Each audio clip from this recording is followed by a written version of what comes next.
Hey, welcome to the Generation Podcast. Today we're going to talk about marriage, and I'm here with the one I am married to, my wife, Amy Visconti. It's going to be fun. We're going to talk about being newlyweds, fighting, problems with in-laws, how to talk to your spouse, and a little bit of our background when we first got married and how we came together.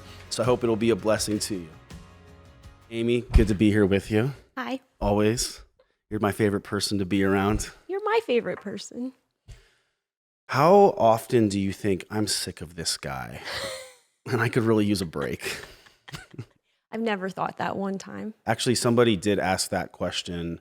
How much time is too much time with your spouse? I think it was them trying to spend less time with their spouse. It felt like a very passive-aggressive way to ask a question. It was kind of like asking, I want a break from my spouse. Is that okay? Yeah. We never really get sick of being around each other. No, and we're with each other a lot. More than most people. Yeah. So let's talk about that. How did we get to this point now? Being married for 13 years and some days, 13 years and a few weeks. Yeah. It's been a great journey. Thanks for marrying me. Thanks for asking. So, okay, let's give people the background, how we got to this point. We've known each other for a long time. Yes.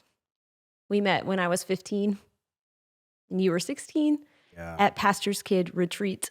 And we were both at like peak awkwardness. Oh man, I was such an awkward We should teenager. put up a little picture of us at camp when we were teenagers. Okay, let's do We that. should put it up right here somewhere and let people see us at our peak awkwardness. Oh man, we were phase. such dorks. Yeah, we were big dorks. And I was just big in general too.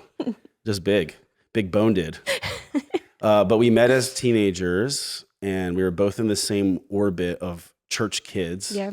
And we went to PK Retreat, which is Pastor's Kid Retreat. They have their own retreat. Yeah. It's like band camp, but church for pastors' kids. Yes. So there's just as much dorkiness, but it's Christian.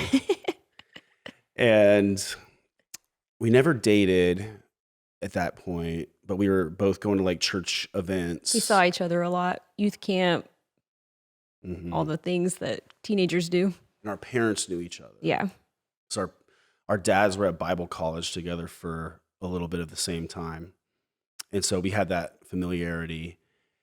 And then we got older and you started to blossom into the beautiful young woman that you are.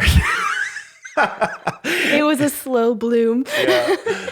And we started dating at what age? I was 18. Yes, you were 18. I was like 19. You were my first boyfriend. Your first real boyfriend. Not first real boyfriend. You were my first boyfriend, first kiss in the church parking lot because that's what pastors' kids do. Was that where we kissed for the first time? Yes. In a church parking lot? Yep. So it was a holy kiss. Yeah.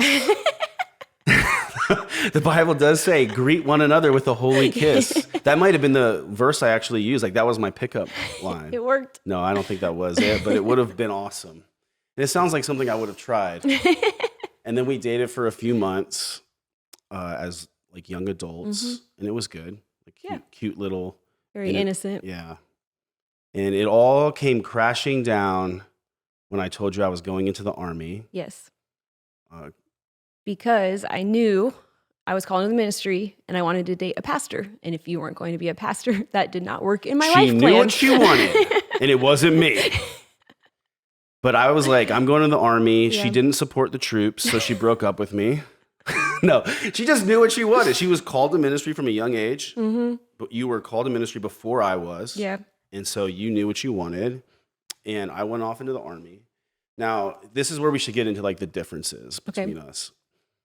We both had the same kind of church background and theological background and upbringing, but you were like sold out in your relationship with Jesus from a young age. Yeah. You knew as a little girl, I want to follow Jesus. I want to do what's right. Yeah. And you knew you wanted to go into ministry. I never really wavered from that. No. You had a different story. Yeah, like I didn't want to go to hell for sure.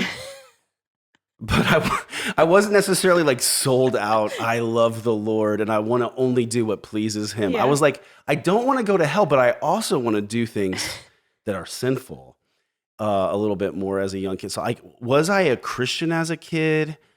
I think probably I was saved. I wouldn't have wanted to bet my soul on it now, knowing what I know, but I think I probably was. But at the same time, I wasn't sold out. Right.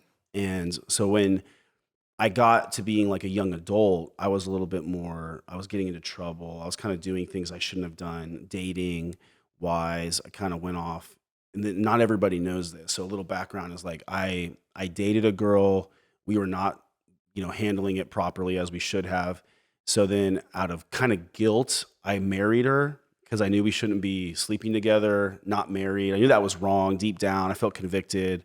So let's get married. That'll make it better. But it was a huge mistake because I don't think that she had the same beliefs that I had deep down. And then, like 6 months into the marriage, she just decided that it wasn't going to be good for her long term. She decided she wanted to call it off.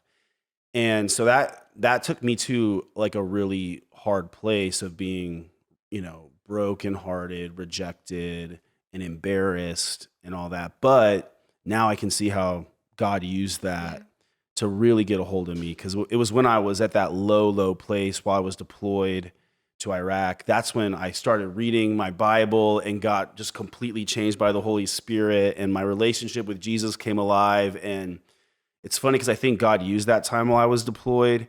I couldn't really go anywhere and get myself into trouble. All I could do is get close to Jesus. So it really set me on a new path. Then I felt called into ministry, and that was a totally unexpected thing. Because you never wanted to be in the ministry growing up. No, I wasn't really excited about that idea. Yeah. And when I first felt called into ministry, I wasn't even really excited about it right away. Yeah. But then I slowly started to realize, like, this is definitely what I'm called to. This is definitely what I'm supposed to do with my life. It started to make sense. Yeah. And then I was like, hey. Yeah. And we had always stayed in touch. Yeah. Like friends. You sent me a care package when I was in Iraq. I did. Which was so sweet. It just says everything about who you are. So sweet. You're definitely the sweet one in the relationship.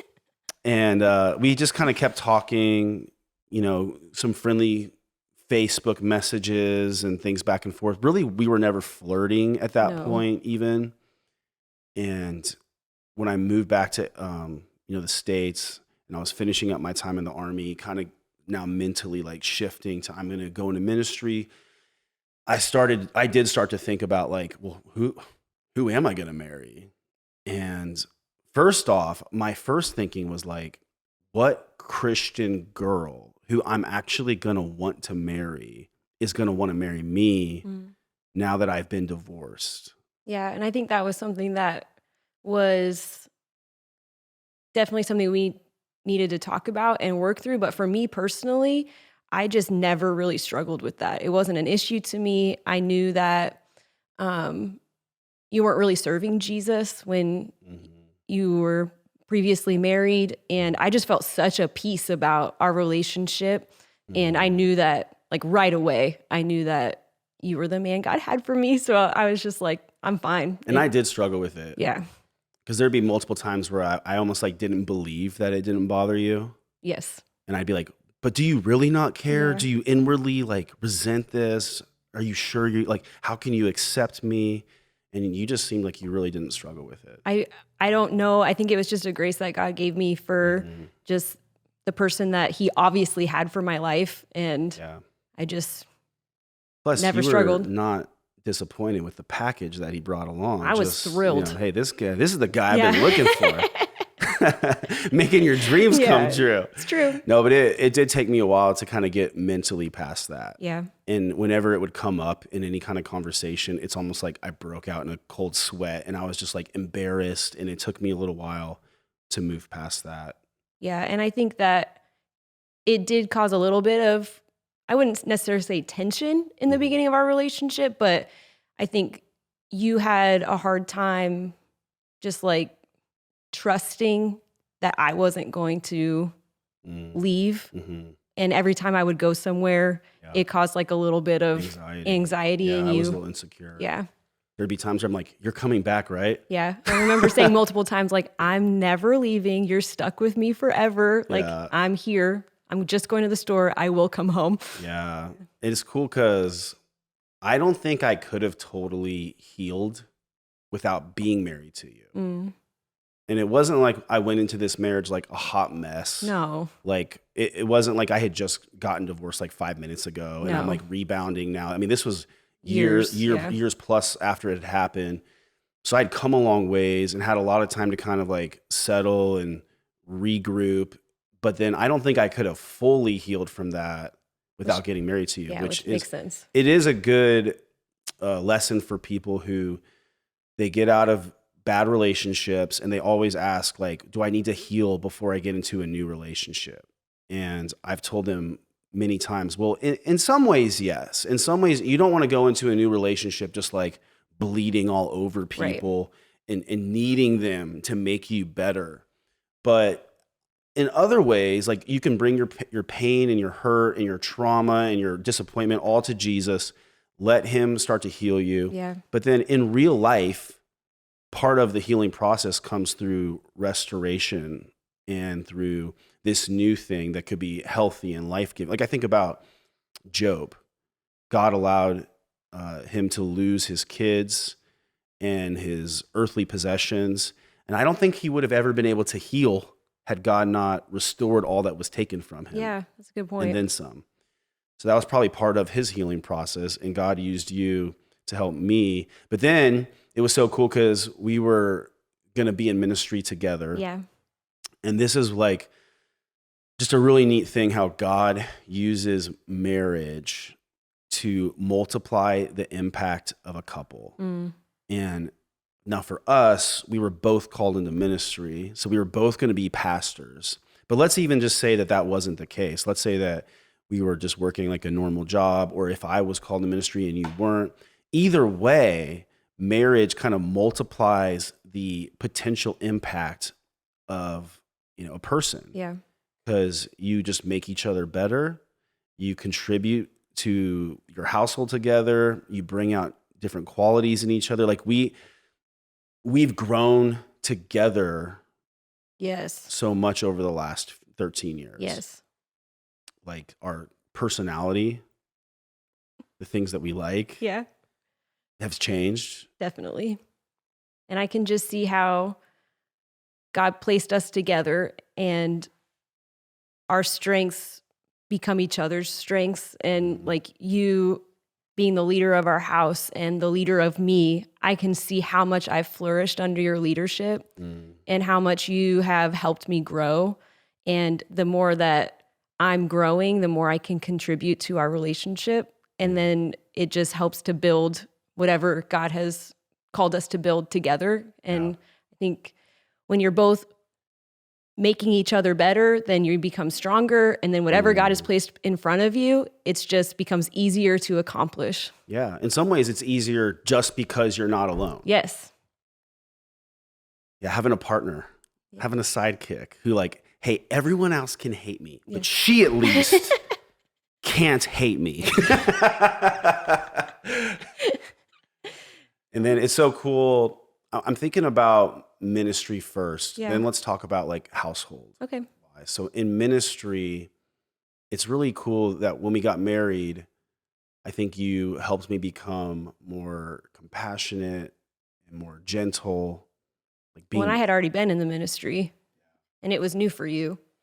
That's true. We were both pastors' kids, so it's like we had years of experience from that, but you had actually been doing ministry leadership with kids for years before. 6 years before we got married. So I was kind of coming along, figuring it out. And it was so fun to kind of get started in that together, being able to bounce ideas off of each other. And the cool takeaway for anybody really is if you have a couple that both love Jesus, and however they end up serving him might look for them. It could just be serving at your local church. Like being on the same page where you both love the Lord and you're both committed to serving him, however he calls you to serve him, you can do much better together than you can individually. 100%. Like we're definitely better together.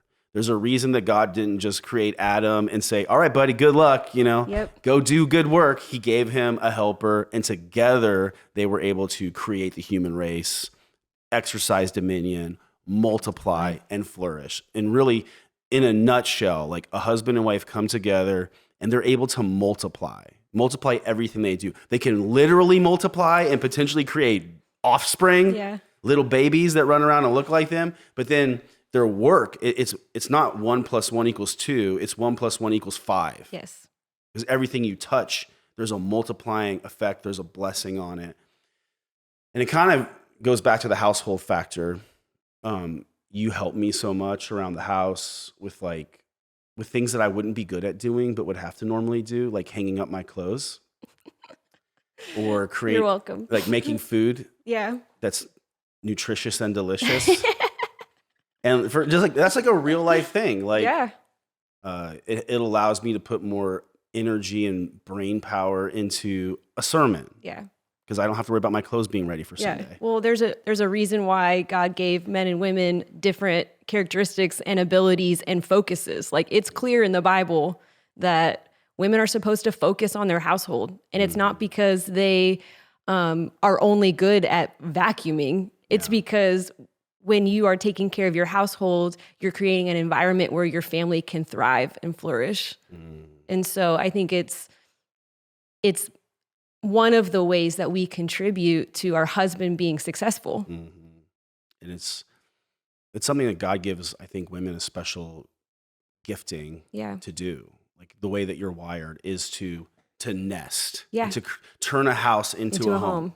Like, as if I was just a dude living by myself, I would create a bachelor pad, like black leather couches, and there'd be like sports posters on the wall and lava lamps and things like that.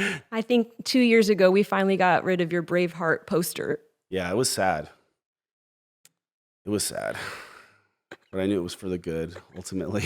Yeah, that's definitely a big change that comes when you're married for a while. Yeah. The kind of decorations around your house, throughout the Braveheart poster, and in exchange I got a Christmas tree in every room. And it creates family moments and beauty and peace. They've grown on me. Now you love them. They're literally growing everywhere, and they've grown on me. It's awesome. So this is a question that people ask about a lot. Yeah. How do we divide up household responsibilities? If we're both working, how do we divide up household chores? And there's like tension. Yeah. I think in a lot of marriages about household responsibilities, taking care of kids, especially when you have a family where the husband and the wife both work. Yes. What are your thoughts on that? If husband and wife are both working, I think that's obviously different than if the wife is staying at home full time. Yeah, let's start with the wife stays home full time. How do you handle household responsibilities if the wife, if her work is focused on her household or raising kids? What do you think about that? Then I think the wife should work in the home, and it is mostly her responsibility to care and take care of and do the household chores. And I think that is the way she's contributing to the family. And obviously the husband can contribute and help, especially with parenting. Yeah. Parenting and taking care of the house is different. Taking care of the house is different. Yeah, totally different. If you're raising kids, you're doing it together. You're doing it together. Yeah. If you have the kids together, you raise them together. Yeah. And dad's going to come home from work, and it doesn't matter what his wife does, he's going to contribute to parenting those kids. Because they're just as much his responsibility. Yeah, they're his kids too. They're his kids too. But like household responsibilities, if the wife doesn't have a job outside the home, probably most of those responsibilities are hers. Or fall on her. Yeah. And the husband can help. Definitely. Yeah, I mean, he can take the trash out. He can fix things around the house. There could be times that he just helps just because he wants to help. He could help with the dishes. He could help. I mean, there could be a situation where she's really overwhelmed, and the way that he loves her that night is by doing the dishes. Yeah. So it's not like a hard line. That's a great example of sacrificial love. Yes. Right? It's love your wife as Christ loved the church and laid his life down for her. So a great example of that would be, let's say it normally is your wife's responsibility to do the dishes or take care of cleaning up after dinner. And she's going through a difficult season, or she doesn't feel good, or she's overwhelmed. And instead of saying, well, that's her job, I'm going to leave it on her, he can say, I'm going to help. Yes. I'm going to contribute. I'm going to contribute without expecting anything extra in return. Right. I'm just going to show her love this way and sacrifice for her. Yeah. And then there are a lot of situations today where a husband and wife both work. And that changes things. It does. I think we agree that it changes things. Yeah. And it's pretty normal today for a husband and a wife to both work. Let me just rant for a second about this, because there are Christians who are really adamant that a wife, her place is in the home. A woman's place is in the home. She should be taking care of her home, her kids. Working outside the home, they view it as a very negative thing. And I think they make a lot of people feel guilty. Absolutely. And that bothers us. Yes. And We don't agree. We both agree that it's great if a wife is going to stay home, take care of the kids. Yeah. We're totally for that. But the world we live in today, with prices the way they are, prices of housing, the cost to just live, inflation, for a lot of people, it's not possible to survive on one income. Mm-hmm. And there's no Bible verse that says a wife can't work outside the home. Right. In fact, as you've recently addressed, Proverbs 31. She had lots of jobs. Yeah. That girl Outside was the wheeling home. and dealing. Yeah. Money, money, money. She was working in the market. She was selling in the streets. Yeah. She was making money for her Buying family. and selling land. Yeah, I mean, buying and selling yeah. land. If you tried to buy and sell land without me, that would be a problem. Yeah. But I would also be a little impressed. At the same time, I bought and sold some land this week. That'd be amazing. What a woman. What a woman.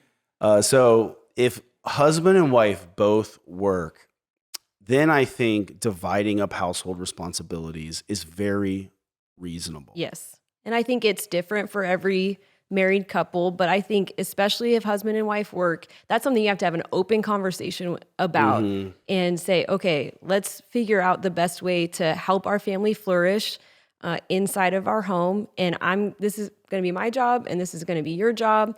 But we're also going to equally realize that sometimes life is going to be crazy and I'm going to need you to do more at home than I can do this week and vice versa. Yeah. And that brings up a real problem that a lot of couples have, is they get this me versus you mindset. Yeah. That's individualistic, where it's like, these are my responsibilities. Those are your responsibilities. This is my job. That's your job. You're supposed to do your job. This is and couples, that they just kind of think of themselves as individuals too much. Yes. And that causes a lot of conflict. When you get married, two become one. Yeah. Two become one. That means if she's got a problem, I've got a problem. If I've got a problem, you've got a problem. So having like normal routines and normal responsibilities, we have that. Yeah. But if you were to say, can you help me do this? I'm not going to respond with, that's not my job. That'd be crazy. Yeah. I'm always down to help you. Yes. And you help me all the time without complaining. Now, I will say, like, okay, dudes, like, if you don't want to help your wife around the house, figure out how to make more money so you can hire a cleaner. Amen. You know what I mean? Like, that's one thing that I thought about for years, just kind of did it together. Yeah. And then I was like, it would be nice if I could figure out how to make more money. And then someday I don't have to help you clean toilets. I'll pay someone else to clean the toilets for me. That's a noble desire. And I appreciate that. Yeah. So that's kind of how I helped around the house for a while. Let's just get a house cleaner. But I still take out the trash and do things around the house. Yeah. But I do think it is important to make it clear that in the Bible, it is very clear that the wife is supposed to be focused on her household. And that doesn't mean she has to do every single chore, Right. but it is her responsibility biblically to care for the house, to help it function, to make it beautiful. And does that mean that sometimes she's going to have to wake up the earliest and go to bed the latest? Yeah. And what an honor. I think sometimes when couples have voiced their frustrations in that area, it really comes back to the fact that they're probably just not communicating well. Right. So a lot of times it's the woman who voices concern about it. I've never had a guy reach out to me who's like, how do I get my wife to do more around the house? Never. It's always the other way. Yeah. So in some way, she's probably feeling overwhelmed. That's probably part of it. There is a possibility that she just has unrealistic expectations. If he's out working all day, and you're a stay-at-home wife, don't expect your husband to come home and do 50-50 household chores with you. Like, that's just unrealistic. It's not even a healthy way to think. And I will say, today it is very in the front of people's minds that it is my job. Like as a stay-at-home mom, like I am working all day, taking care of the kids. So, and it's like a weird, like, well, I am working. So it should be 50-50. So it should be 50-50 because my job is to take care of the kids. And that's not really... It's not really a fair... No, that's not a fair way to assess the situation. Household work today is a lot easier than it used to be 100 years ago. Yes. I mean, we got thousands of years of human history where if you were going to do the laundry, it would have taken you all day. Or multiple days. You'd have been hauling water. You got one of those like laundry boards where you're cleaning, the clothes and you're beating up against the side of the house and then you're hanging them all up to dry. Yeah, and you had to go milk the cows. That's a different situation than...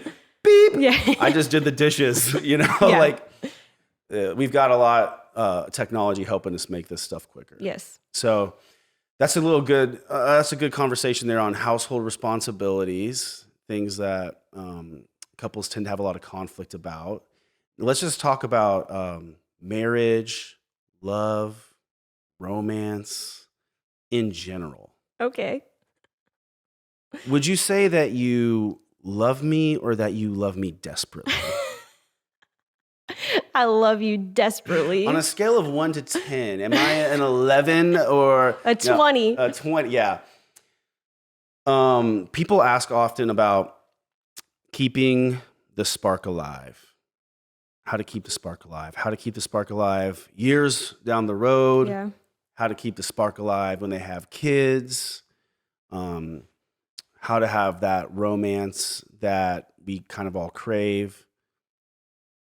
It's definitely an important part of every marriage. Romance is a good thing. Yeah. And it's something that it's okay to desire that. It's a normal thing to want and to pursue it. Yeah. Let's start with the fact that getting married does not automatically guarantee that you're going to have a Walk to Remember, Nicholas Sparks, storybook, whirlwind romance. Yeah. Let's start with the fact that some people have unrealistic expectations around this. Well, I think media and movies and books really skew women's perspectives on what romance should be and look like. And I think that romance necessarily isn't even the goal of marriage. It's like, okay, you feel that little spark in the beginning of your marriage, and when you're dating, obviously you get all the goosebumps, and people feel disappointed or let down when that maybe goes away. But I think that it's not that it goes away, it just develops into something deeper. That's so good. It gets deeper. Yeah. It goes from the thrill of something new to the beauty of deeper love. Yeah. Love commitment. And there is a thrill that comes with like new or an exciting and unfamiliar, but the deepness of committed love in marriage is a lot more life-giving Definitely. and satisfying in the long run. Because there are people today that they go from exciting whirlwind relationship to relationship, and you kind of get to start, you go through the same butterflies in your stomach, like, do you like me back? Like I like you. Do you like me? Circle yes. I was gonna say check the box yes. Oh, she likes me, and it's exciting and it's thrilling, and like the first time you kiss, it's just like, oh my gosh, like you say, it's magical, and then a lot of times what happens? These relationships, they're short lived, they burn out, they end in heartbreak, and person's right back to square one, maybe more lonely and disappointed and disillusioned than they were in the first place. So what we're trying to say is that being down the road, year 13, loving each other, being faithful to each other, committed to each other, that's a lot more satisfying. Yes. Than our relationship now is a lot more satisfying and life-giving than it was at the beginning. Oh, absolutely. Yeah. It was more awkward at the beginning. And then with guys, the flip side, so girls, they often have unrealistic expectations around romance. Yeah. Guys often have unrealistic expectations around sex. And I won't get too far into the weeds with this because I love you. Thank you. My beautiful, bashful wife. I don't want you to change colors from Spaniard caramel to Scottish red. You'd be all embarrassed. But a lot of guys, they get into pornography and, it's a common struggle. So don't want to make them feel shamed about that. But at the same time, it's very clearly not God's plan for people. It's not God's best. And then pornography, the thing people don't understand about it is it's not that God says no to it and it's like, it's just a sin and it's bad and it's dirty and you shouldn't do it. It's that it actually undermines a guy's ability to take joy in his marriage, to have joy in his marriage, to find satisfaction in his marriage. We don't have to go all the way down the road in this, but the actual like chemical reactions and the psychological reactions in a guy to pornography literally end up short-circuiting his ability to enjoy sex with his own wife. And it creates all kinds of unrealistic expectations and desires that aren't actually healthy. And it undermines God's plan and design for marriage to be the place where sex is enjoyed between a committed husband and wife, where it's enjoyed together, discovered together, lived out together. It requires communication. It requires work and commitment. But that's one area where guys get unrealistic expectations. So I would tell a lot of guys, it's worth overcoming the temptations presented by pornography just so that you can have the healthy, satisfying, life-giving marriage that God wants you to have down the road. And if that's all you think about, hey, this is short-term pain, saying no to this temptation for long-term gain so that I can have a healthy, life-giving relationship with my wife. And people ask about that all the time. I wish people understood it. Yeah. But realistic expectations about marriage overall. Let's go back to that. Okay. You get married. Let's go back to us being newlyweds. Okay. You get married and we were both Christians. Yeah. So we both love the Lord, which is a great place to start. Yes. We have a lot of questions come in this week about dating and getting started. And it's like, hey, the most important thing that you need to know about dating is if you're a Christian, you need to marry a Christian. Yes. If you're not a Christian, you need to become a Christian. Yes. But I don't know why you'd be listening to this podcast. But if you're a Christian, like you need to marry a Christian. I'm not a big fan of missionary dating. No.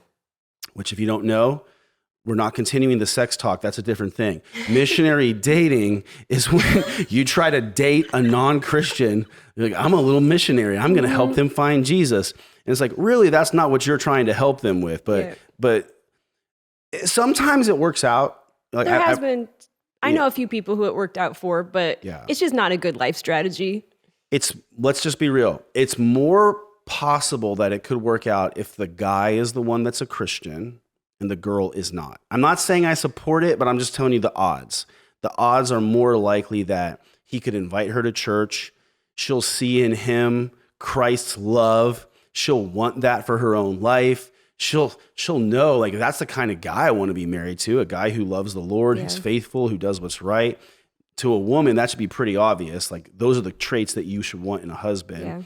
So I've seen some situations like that. So if you're a Christian guy and you see a girl you really like, let's say she's attractive, but she does not know the Lord yet, and you say, hey, I really would like for her to be a Christian. I would like to make her an eligible bachelorette. So what do I need to do? Invite her to church. You can invite her to church as friends and not start like this dating process yet, but invite her as a friend. Bring her to church. Let her be in God's presence. Hopefully she'll experience the Holy Spirit moving in her heart and she'll receive Jesus. And then it's like game on. Now the dating is like, let's go. You can take it to another level. Yeah. But especially if you're a girl, the idea of you're dating a non-Christian, it should just not even be an option. It's insane. The answer is no.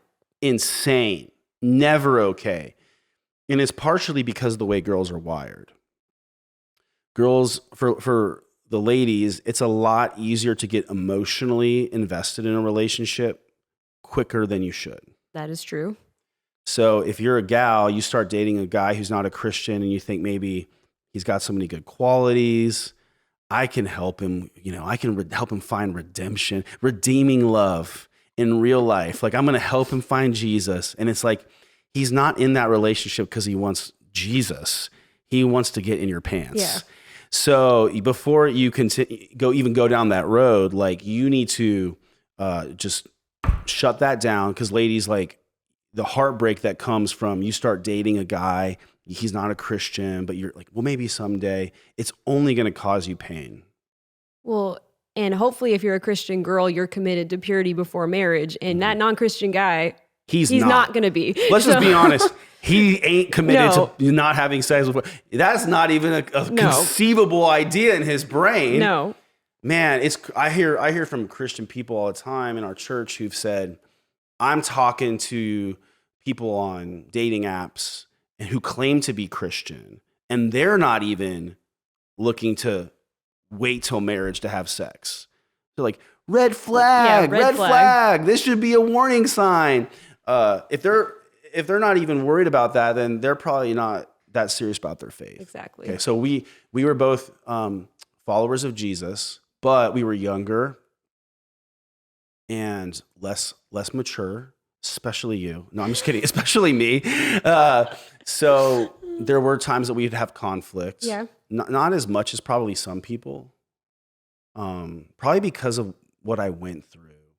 That probably stopped me from some of the stupid things I would have said, and some of the mistakes I might have made. And I'm a peacekeeper, so I'm not one to argue about things. It's not my nature. Yeah. So I think I was a little more cautious than I would have been. And you were a peacemaker. Yeah, it's a good way to describe it. So, but there were some times that we had conflict. Yeah. It's normal. Some of that is just a matter of figuring out life, this new adventure together. So is it normal for Christian couples to fight when they first get married? I think it's probably normal. I mean, when you're taking two individual people and making them one, you're going to have some conflict. Yeah, I agree. And I think it's just about how you overcome that conflict. How do you fight? Naked. How do you fight? Yes, that fight naked. That will shorten the conflict. It's normal to have that disagreement. There's going to be disagreements about in-laws. Yeah. There's going to be disagreements about money, schedules, priorities. A lot of ladies, this is something that I think is common, especially if a girl hasn't had a good example of a godly husband. Yeah. It's going to be hard for her to learn to submit to her husband and follow his leadership. And because it's hard to trust him. Yeah. She probably hasn't seen examples of that. And so it's not only new, but it's completely unfamiliar and it's probably scary. Yeah. So we're going to kind of get into this. You start a relationship. We're talking about us here. We start this relationship. We're getting used to each other. We have conflict. We had some times where we did kind of fight. I still remember like in our first house, newlyweds, one time we kind of got into a fight. It went on for like a couple hours. Okay. I think. I'm not sure what. I just remember like a couple hours of like being mad, where we were both kind of like, huh. Like we weren't like yelling at each other the whole time. We've never really yelled at each other. No. But we were like kind of mad, Yeah. and there was like I think going off to our bedroom by myself, and just I think I remember like you came in and you just did not want to fight. That was very evident. So this is funny because like you're a peacemaker. I am. And I'm naturally a fighter. You are.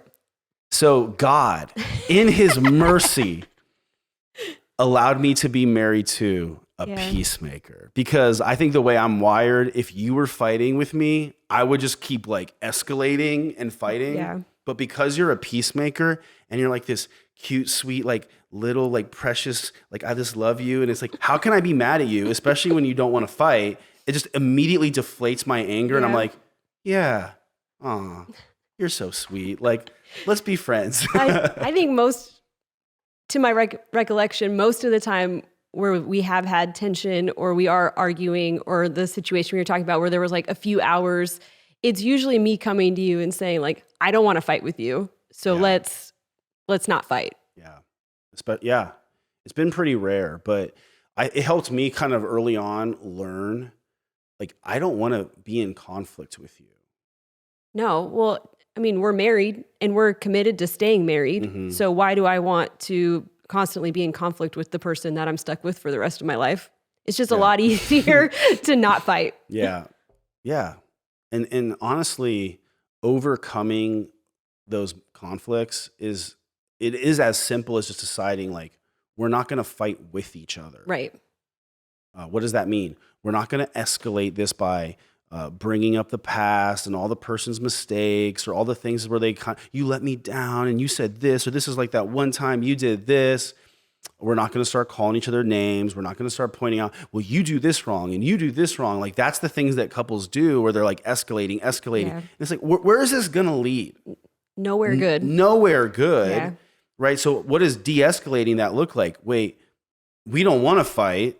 We're committed to each other. We love each other. Yeah. And we weren't questioning that, but it's like good to remind yourselves this. A lot of times I remember like we'd have these moments of conflict and we would just like start holding hands. And just like the physical contact of holding hands, and it kind of like reminds you wait, we're a couple. Yeah. And I love you. Yeah. And I don't want to be mad at you. Yeah. So.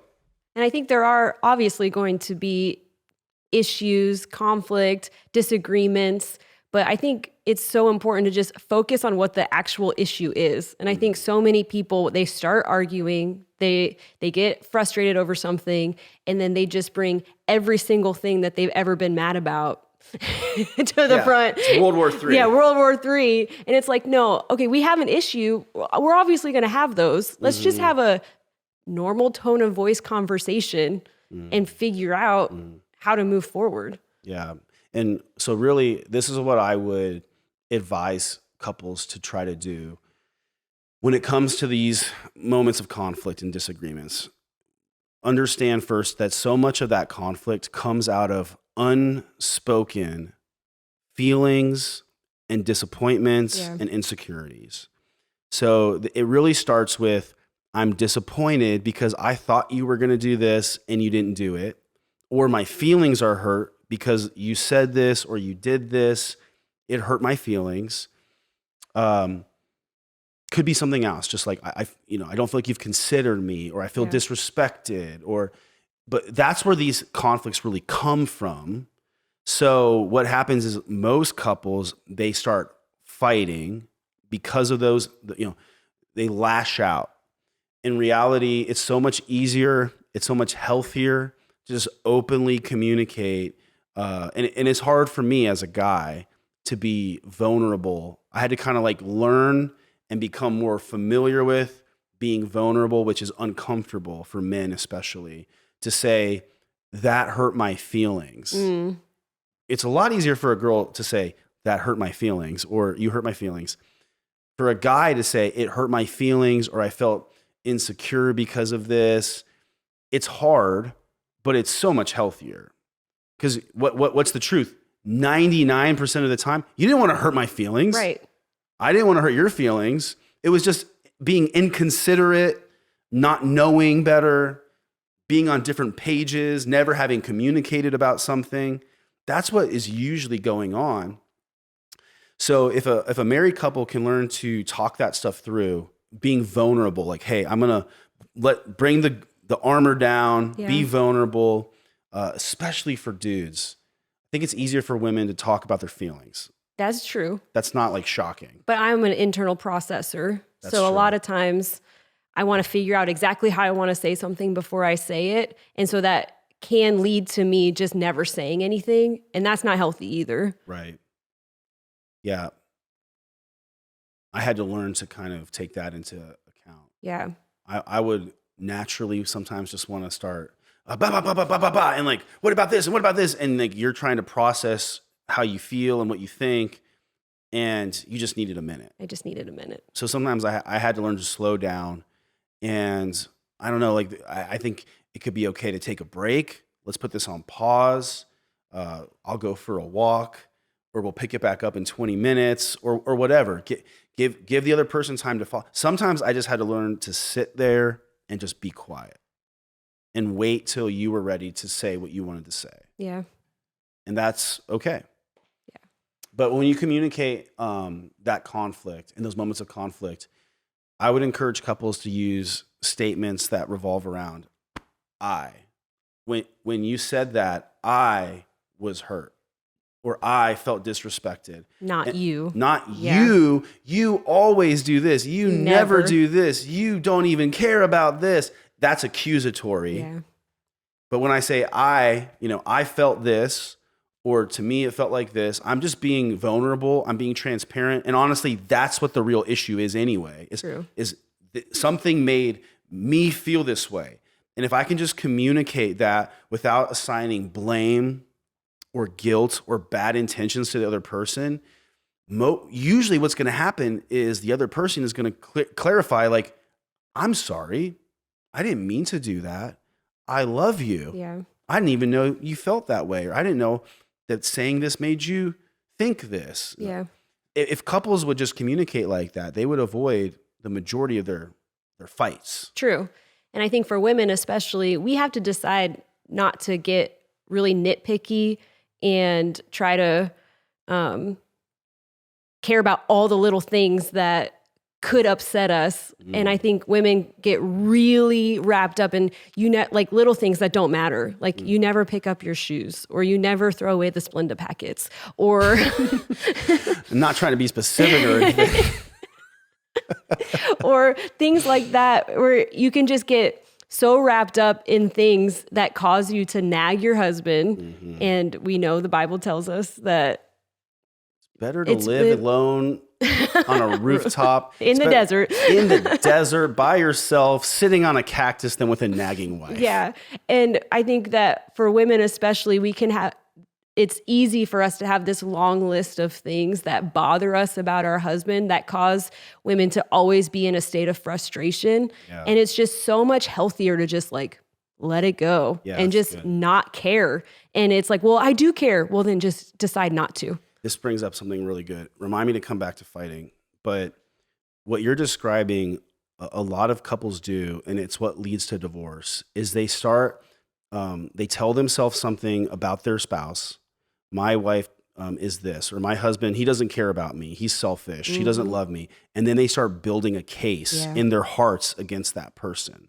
So a wife, like you were describing, she might tell herself, my husband doesn't really love me.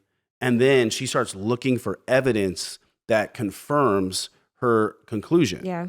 And guys might do it too. She doesn't really this or that. And they start building a case against their spouse until eventually they come to this point where they're like, I feel really good about calling this marriage off.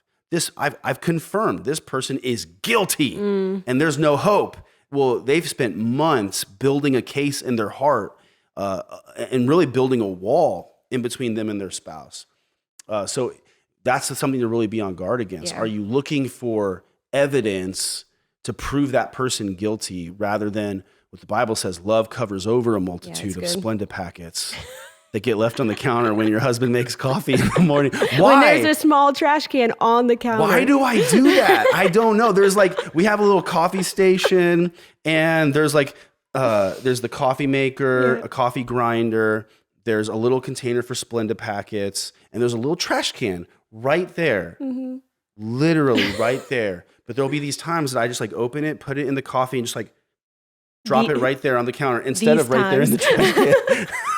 It's happened once or twice. Every day. Yeah. I don't know what it is. It's just a mental deficiency. But I bring that up because in the beginning of our marriage, it did really bother me. And it would frustrate me. Why were you so nitpicky? No. But honestly, I just decided to not care. And now when I put those little Splenda packets in the trash can, I'm like, what a privilege it is to have a husband. Yeah. What a blessing to get to throw your trash away. Yeah.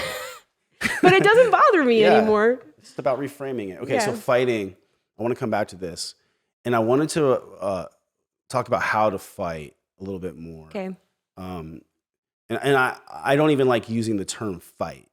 Yeah, because you can be in a disagreement and not have to You can have fight. conflicts and disagreements to work through that aren't fights. True. When I think about fights, I think about unhealthy conflict where there's name calling, there's not good communication, there's assigning blame and motives, and really the relationship, you're growing apart, you're getting separated by conflicts.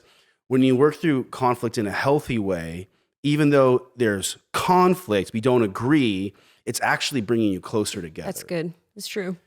So a general rule of thumb that I want to say to all the men that might hear this is if you are in conflict with your wife, there is like zero benefit to ever raising your voice. It just shouldn't happen. And that's one of the, obviously there are other things that are just like completely given, like off the table. Obviously like physical violence, abuse, never is right, always a sin. Not only is it a sin, but it's illegal. You're going to jail.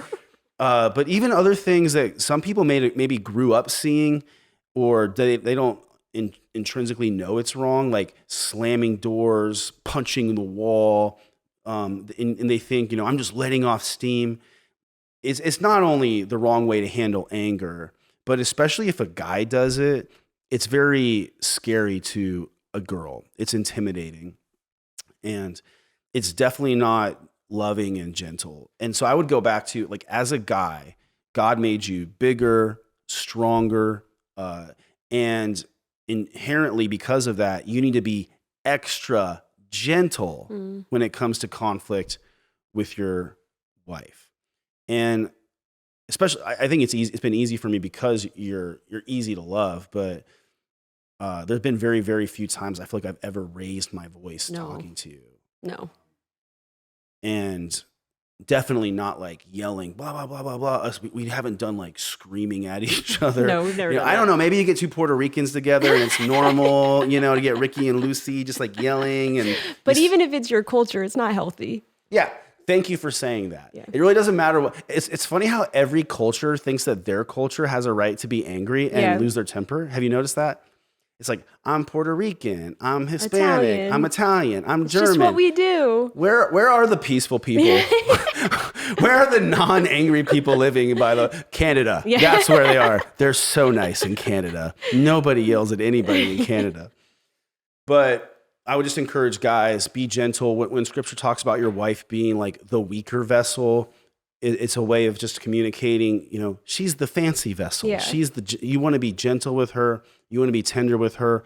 If you're working through an issue together where there's disagreement, sit together, hold hands, speak lovingly and gently and respectfully to each other, and then talk through the disagreement. It's usually going to be about in-laws, money, how to discipline kids, priorities for the family. I want to go here for vacation. You want to go here for vacation. Why do we always do what you want to do?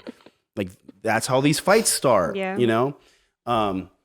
or someone just feeling overlooked. Maybe it is someone who needs more help around the house, and it's a wife who's trying to figure out how to communicate that to her husband. One thing that you're so good at as a wife is like you always speak so respectfully to me. And as a man, I never feel like disrespected by you. So it makes it easy to be gentle with you. Even when you come to me with problems, just like, hey, it really bothers me when you've done this, or I wish you wouldn't do this, or could you do this? Even then you're being respectful, and it makes it easy for me. Well, I think that's what the Bible calls women to do, right? Yeah. And so I think that it's just, I've always wanted to honor you in our relationship. And I think going into marriage knowing like you are my leader and I'm going to follow you and I want to respect you and honor you and submit to you in all areas. It's like, I can't do that if I am coming up to you and like accusing you or yelling at you or You're like not bossy. I'm not bossy. And I think it comes, for me at least, it comes from the heart of like, okay, I want to live submission. And so I need to check my tone of voice. I need to think about how I approach you, if it's a good time or not, if it, I think I want all of our conversations to be helpful and to be productive. Yeah. And so usually if there has been the few times where it's like, okay, I need to bring this up or we need to have a conversation about this. Like I've thought about like, I'm going to say it like this. and I want to communicate this aspect of why this needs to be adjusted or changed, or because I want the end result to be positive. So I want to make sure that I approach you in a way where that is most likely to happen. Yeah. And I'll say even then, like, as careful as you are, my sinful nature as a human is to sometimes, like, you have that initial thing that rises up in you. Like, Yeah. what do you mean? Why are you asking me this? Why are you asking me about this right now? It's so easy to have entitlement, selfishness, sensitivities to kind of rise up in you. As loving as you're being, as respectful as you're being, and I think you do great at this, honestly. I still have a part of me that I have to, like, crucify that part of me that likes to fight a little bit and, like, think about, okay, how can I love you? How can I hear you? How can I consider you? It says, husbands, live with your wives in an understanding way. So if you're a newlywed, that's your homework, guys. Learn your wife. People will say, women, who can understand them? And I'll say, buddy, good news, but you only have to understand one. Just one. You don't need to understand all women. Yeah. Who could understand all women? No, you just need to understand one woman, like the one that you married, the one that's sleeping in bed with you. Like, that's the one. You need to learn her. You need to figure out how she communicates, figure out how she thinks, figure out how she likes to work through these things.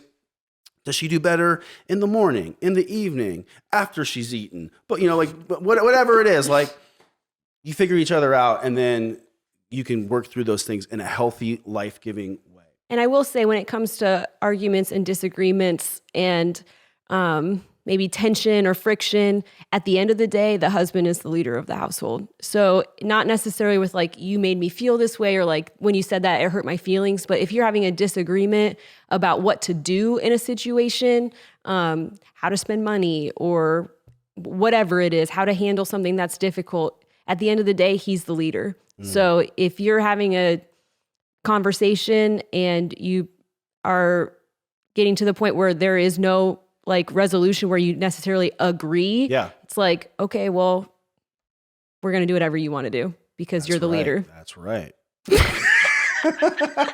And I will add, that's a blessing. So we should talk about that, because we've had a lot of questions about fighting, conflict. If you're one of those people who've been struggling with that, I would just say that's not super uncommon. True. We haven't had very many situations where you've had to say, yes, my Lord, I will submit to you. Like Sarah said to Abraham and called him my Lord. Why is that? It's because we talk through disagreements. Yeah. And there's consideration for each other's preferences. And it's a benefit to be able to work through those struggles, like those challenges together. Yeah. There are very few decisions I would want to make without your input. So in a normal relationship, when people don't see eye to eye on whatever the issue is, working through those things, having healthy communication, it's going to create a dynamic where very rarely does the wife need to submit to her husband necessarily. Yeah. Like you described living with a posture of honor and submission, which that changes the way you talk. It changes your expectations. Mm-hmm.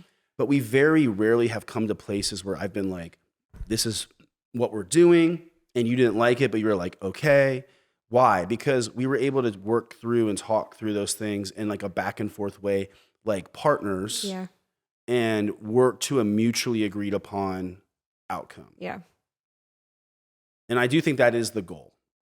But I'll give the caveat that the more immature or spiritually immature one of the people is, or one of the people are in that situation, like the harder it's going to be for that to be the result. So, for example, with you love Jesus, you're reading your Bible, you're very godly, you have lots of wisdom. Of course, there aren't many situations where you've had to be like, okay, I don't like it, but I'll submit to it. No, because you already are like aligned. We're aligned in the same direction. Yeah. It's like, in other words, you're not foolish about things. But there could be a guy who's married to a gal who's like foolish about a lot of things. And she's going to have a lot harder of a time maybe coming to agreement on the issue. So if she loves the Lord and she wants to be blessed and she wants to honor his word, like she might have to more often submit to something that she doesn't like and follow his lead. And I'll say that a lot of the times the guy is not spiritually mature like he should be. That's probably even more common. Yeah. Where a girl's married to a guy who's not the spiritual leader that she would like him to be. We should come back to that at some point.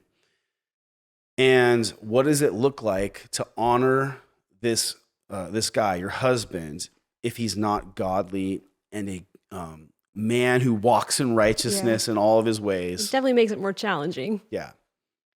But Can you still submit to that guy? It doesn't change what the wife is supposed to do. Yeah, the Bible doesn't say submit to your husband if he's a great husband. And always makes the right decision. Yeah. So when should she not submit to him? If he wants her to sin. If he wants her to sin. Yeah. Yeah, very clearly. If he wants her to sin, if he wants her to break the law and steal, if he wants her to go along with something that's evil, then she should say, I can't submit to you, because then at that point she has a higher authority to submit to, which is God. Right. So, but there could be situations where your husband wants to do something that's not a sin, it's just not great. And that puts her in a really tough position. Yeah. He might say, honey, I've got a plan. I'm going to start a Pokemon card business. I want to invest our life savings in this. It's going to be, and she just knows like, oh, God help him. He's so dumb. Yeah. But like, what does she do? Like, there is a way for her to honor him and submit to him. The truth of the matter is, if he's foolish, his foolishness is going to hurt his family. Yeah. And his wife could do the right thing and honor her husband and be supportive of whatever his latest wild idea is. And God will bless her to some extent for that, for doing what's right on her part.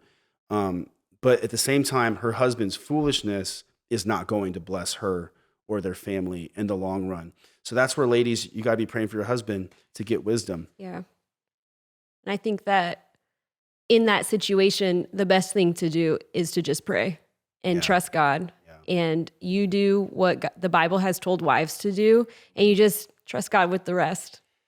Yeah. So a lot of ladies have asked about how do you help your husband be a better spiritual leader or to lead your family spiritually? What would you say to those ladies? Pray for them and live in a way that models a spiritual relationship, like your relationship with God. And I think that you can't force your husband to be spiritual. Mm-hmm. That's never going to work out the way that you think it's going to. Backfire. It's going to backfire. And so I think you live out your relationship with Jesus. I think you can encourage him if you have the right heart, but like nagging him is never going to work. And I think that you just trust God. Yeah. And get him to bold men. Yeah, get him to Generation Church. Get him to bold men. How do you encourage him? When he does something right, you praise. Cheer him on. Cheer him on, yeah. Oh, honey, you have never been more sexy. I love when I see you worship, or I love when you read your Bible, or you just kind of... She could praise like literally every good thing he does. Yes. She could be his biggest cheerleader. Honey, the way you opened the door for that little old lady, that was so sweet. Yeah. I love your heart. You're so, oh, honey, the way that you threw the ball to that little kid and you made him feel special, that was so adorable. Yeah. I'm just like so attracted to you right now. He's going to be like, even if he's dumb, like he's not that dumb. He's going to figure it out. She likes it when I'm like this. She's attracted to me when I'm like this. This makes her, so God, that's one way she can encourage him. What you described, not nagging him, that's what happens if she starts nitpicking the things that he does wrong. Yeah. And they might be legitimately wrong. There is a place to say something. There's a point in time when you might have to bring something up. But generally, you cannot force your husband to be a better spiritual leader. Right. And I do think some women have an unrealistic expectation of what being the spiritual leader is. Yeah, say more about that. Yeah. I think some women like fantasize about the man who like has a 3-hour Bible study with her and like, they're on their knees praying together for an hour every day. And that's just not always realistic. Yeah. And that's not necessarily even the marker of a spiritual leader. I mean, he can be a very godly man and you don't have a 3-hour Bible study together every week.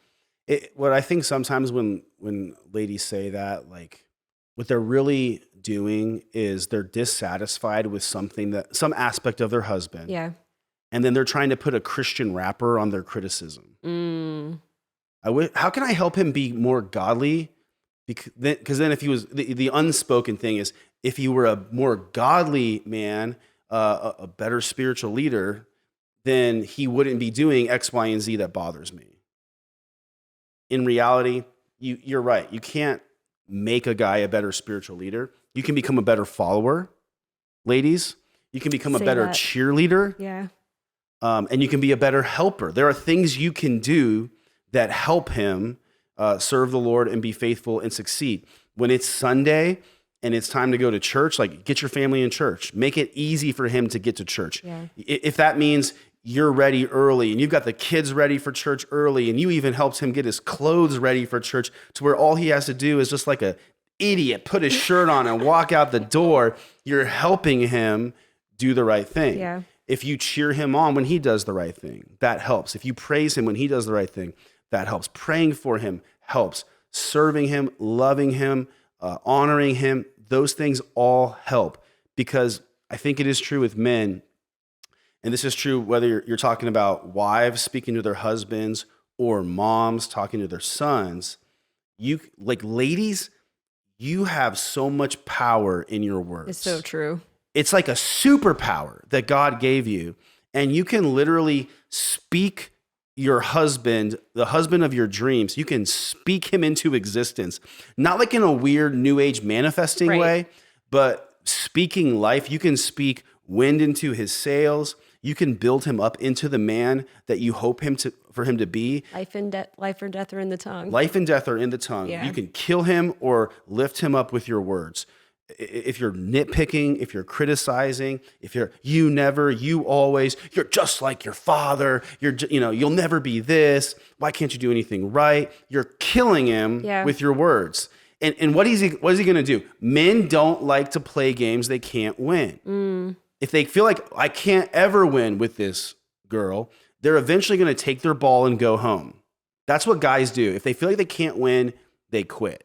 And maybe it shouldn't be that way, of course, but that's what they do. Whereas if a gal is like speaking life to her husband, encouraging him, building him up, celebrating what he does right, honoring him, she's building him up. And what he does then is he's like, man, what the guy does is, I want to live up to the way that she sees me. It's good. I want to live up to who she sees me to be. And it brings the best out of it. It's so true. I feel like that is even something I've experienced with you. It's like, man, I want to live up. She sees me as Superman. I want to live up to her. This is amazing. Okay, so this has been good. Good for round one. Round one. Together on the podcast. It was Thanks for fun. being here. Of course. Yeah, love you. I love you. All right, thank you.